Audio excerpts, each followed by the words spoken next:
जय सिया राम। राजा दशरथ जी बड़े खुश हैं और बड़े प्रेम में हैं। शरीर पुलकित हो गया।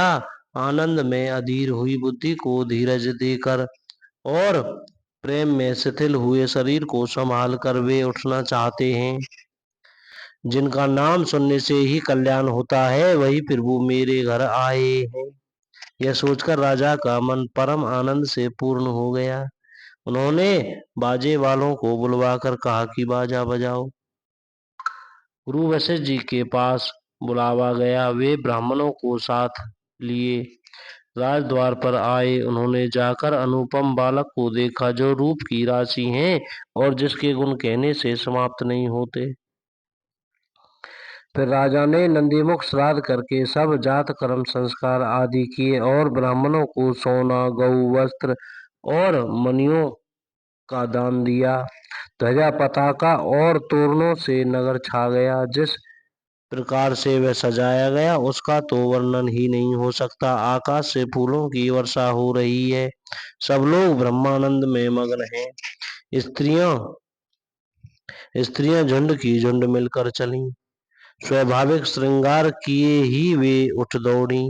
सोने का कलश लेकर और थालों में मंगल द्रव्य भरकर गाती हुई राजद्वार में प्रवेश करती हैं।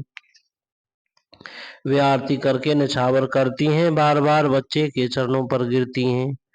बागद सूत बंदीजन और गवैये रघुकुल के स्वामी के पवित्र गुणों का गान करते हैं। राजा ने सब किसी को भरपूर दान दिया। जिसने पाया उसने भी नहीं रखा, लुटा दिया।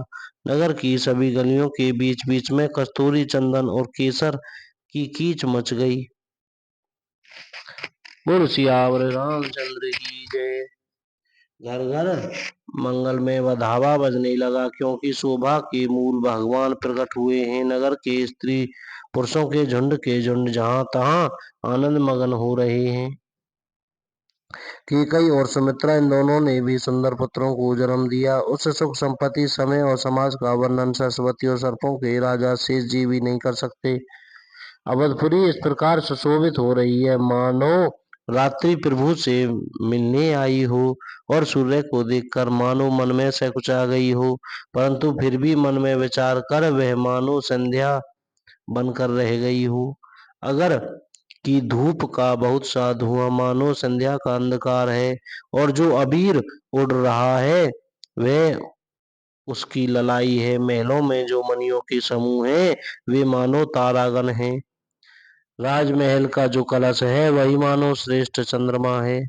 राजभवन में जो अति कोमल वाणी से वेद ध्वनि हो रही है वही मानो समयानुकूल सनी हुई पक्षियों की चहचहाट है।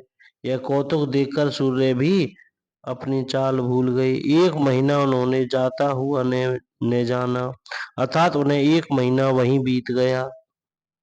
महीने भर का दिन हो गया।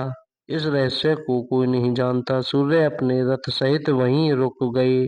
फिर रात किस तरह होती यह रहस्य किसी ने नहीं जाना। सूर्यदेव भगवान श्री राम जी का गुणगान करते हुए चले।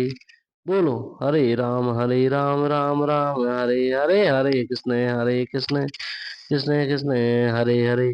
जय जय श्री सीताराम। बोल सियावर रामचंद्र की जय। कोई गलती हो गई हो तो क्षमा करें। जय जय श्री सीता।